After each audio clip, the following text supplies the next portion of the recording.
Hi, wanted to talk about something here related to bringing in objects. So I brought in my textures for some of my objects. So I'm going to double click. Here's my banner object. Now, one thing to know is you don't need to bring in a brand new material every time you bring in a new object. Okay, so like for this case, oh, also this weird flickering. I think if you come over here to show, you can turn off the grid so it's not flickering all the time. In this case, this banner is made to utilize the same post material. So I can highlight and find where the post is, and then I could just assign that same post material. You don't need to recreate your materials every time. Now another thing I want to show you is called parameters, right? Parameterizing something. So my tarp, all right, my tarp texture, I'm going to use all the same textures in order to create my banner. So I'm going to double click, open that up. And what I'm going to do is, so I don't have to go through and manually input these every time like this, I'm going to right click and say convert to parameter. I'll call this base color. And then let's make that a little bit bigger for you.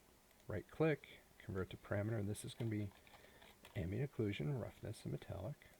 Right click, convert to parameter, and this will be opacity. And this one at the bottom, convert to parameter, and that'll be normal.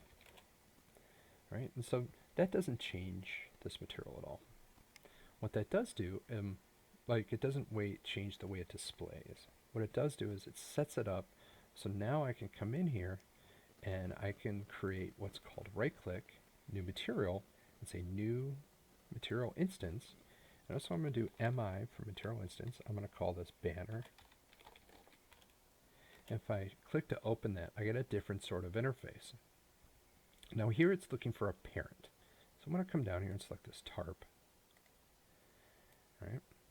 So now you see the tarp on there, but what it's looking for on the side is I have these different inputs. So if I go through and I activate these, in each one I could plug in a different texture now. And so you can see how that's a time saver. It's going to save you time for how you go through and actually set up your material so it goes that much quicker. I'm going to hit save. So now on this banner I can go ahead and just tell it to look at this material instance. It's actually better for performance as well. So I could save that. Now I'm going to come in here. Let's open up the post and we'll do the same thing. We're going to parameterize it. Right click, new. I'm going to convert to parameters. So be base color. Base color. Convert to parameter, and this will be ALRM. I'm going to convert to parameter. This will be normal. And I'll just save this. And now I've already gone through, in addition to importing my elements for my banner here, I also went through and I imported the elements for my shield demo. And so I could right click and say new material instance, mi underscore shield demo. And now if I open that up, it's just another material instance. Okay. If I go over here and I get that post, I can override the parent, come back over to this location, and so you see that those they don't have to all sit in exactly the same folders as well. Right, so it kind of makes that a little bit more helpful. Let's double click to make sure we turn off sRGB on our pack texture once again. You see this one is predominantly more on the red side, a little bit more pink. That's because this texture makes use of a lot of metal, unlike the cloth. There we go. You can see how that looks inside this game edge. It's looking spectacular. We can open up the shield and assign that material to it. All right, save it. Save this as well. And there we go. Now we can bring this over. Now, if you want to make different versions of your materials, right? Like this guy, he's only one-sided. So you can actually set it up so you make different versions. And that's what the point I was getting at. Like you can, let's set this to local. You can have one parent in the same way that I have one parent material that actually has kind of this cloth on it with the opacity, right? That's one parent. That's my opacity parent. Then I have another one that's just like your standard. And so I can make a version of the standard that's two-sided if I wanted to do that.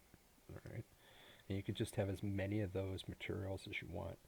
And so one way you go through and handle that, right, you could come through and actually, whether it's here or in another folder, you could go through and rename it. Like you could say, rename material opacity. Oops.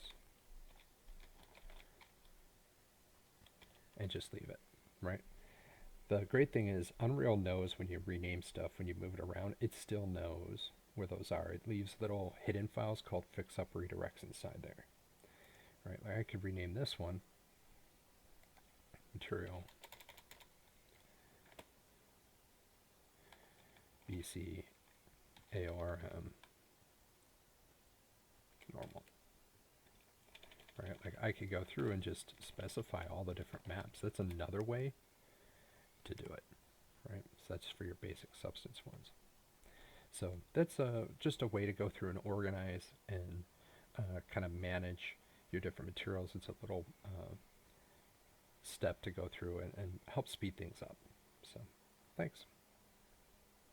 Oh, remember to always save all, and save current up here.